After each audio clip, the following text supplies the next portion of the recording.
we have a good question from one of our female viewers. She's having a problem that many men and women have had. I've seen it happen multiple times in my own eyes. I've experienced a little bit of it myself. And so what's happening right now, she started training at a Jiu-Jitsu and Judo gym. She loves it. She has a lot of high-level black belts, both male and female, which is awesome, right? And everything's great. But the problem she's running into is that she's a bit of a bigger girl. Out of her own words, she says, I'm a bit of a bigger girl. She is 5'8", 175, and she has a background in Olympic weightlifting. So she's strong too. And the girls, the females that are at the lower belt levels are becoming frustrated when they roll with her, and they say things like, you're just winning because you're big, or you're just using strength. Right? This is something I bet, if you're watching this right now and you're a big person right now, you are like, I know, people say that stuff. They say it all the time, right? It's not fair. And it's not fair because think about it this way. I absolutely hate this, right? And so before I go off the rails, she's wondering what she can do to make sure she's being a good training partner, and in fact, is she using too much strength? So, first off, thanks for the question. Now, back to the ramble.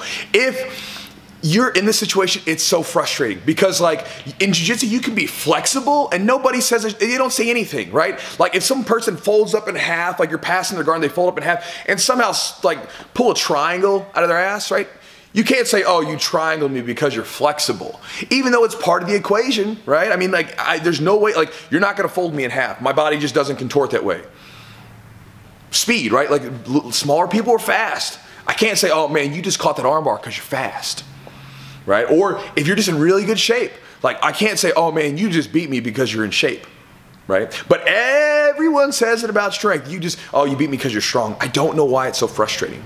It's a cop-out. It's really what it is. And the reason I say this is because years ago, I wanted to say that stuff because I would have all these big training partners that would come into the gym and it would be these big jacked up wrestlers who like, I would put something, they would just bust out of it. I would have a technically sound technique and they would just like shrug it off, like no problem. It was frustrating, and I wanted to say like, man, you beat me because you're strong, right? But I knew that was like because the people that were lower than me would say that stuff. So I'm like, well, that's not true. So eventually I figured out how to work around that, and it became a blessing because now I can go to tournaments, I can roll with big people when they come in the gym, and I'm not afraid of it. I know how to work. I know how to work my game against those different styles and those different body types, which is a blessing. And so I even told this to my students yesterday. We had this big guy named Jack who's like 300 pounds and he's a big guy that's strong. He uses his power and his weight, but he doesn't spaz out.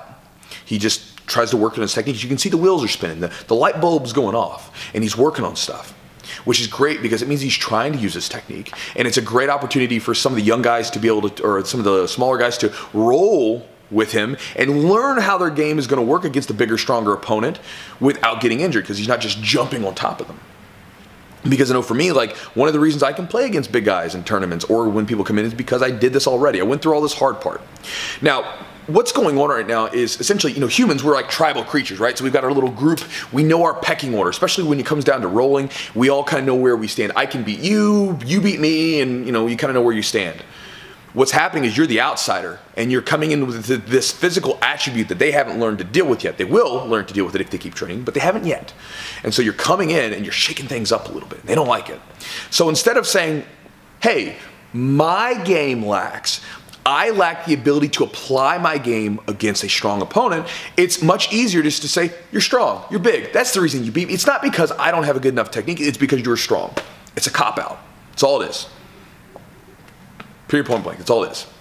And so eventually what's going to happen is as you train more and more and more with them, they're going to be forced to learn how to deal with that. And as they learn how to deal with it, and also as they get to know you as a person and you become part of the group, they'll let go of that idea because more than likely what will happen is they'll start to be able to use their techniques against you. And as it becomes more of like a give and take and you're not able to simply just power out of some of the stuff, it will force you to become more technical and improve. And likewise, they will then say, okay, like, yeah, you're not so bad now that I can do something against you. Just kind of the way it is, right?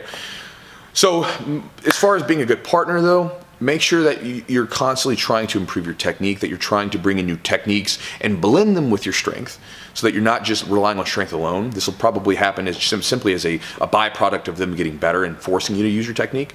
But again, in the beginning, you really don't have a choice because since you're rolling with people that have been training longer, you're at a technical deficiency compared to them. They're up here, and so you're playing a step behind, and so you just have to, it's the way it is with anybody. Anytime you're playing a step behind someone, you start to like turn on the burners, and you start to use whatever physical attributes you have, whether that's speed, strength, whatever sort of athleticism you have, you're gonna use it. And so again, it's just natural, just part of the course. So again, don't let it get to you too much. If it doesn't stop, if they continue to do it and you continue to feel kind of uncomfortable, go talk to your coaches. Be like, look, please get them to stop. Like, I'm just training. I'm not trying to do anything, right? Or even ask your coaches, be like, am I being wrong about this? Like, get the guidance from them because they can see you right then and there. But I imagine more than likely this stuff will stop as you become more and more a part of the group and as they become more accustomed to dealing with you. So, I hope that helps. Good luck.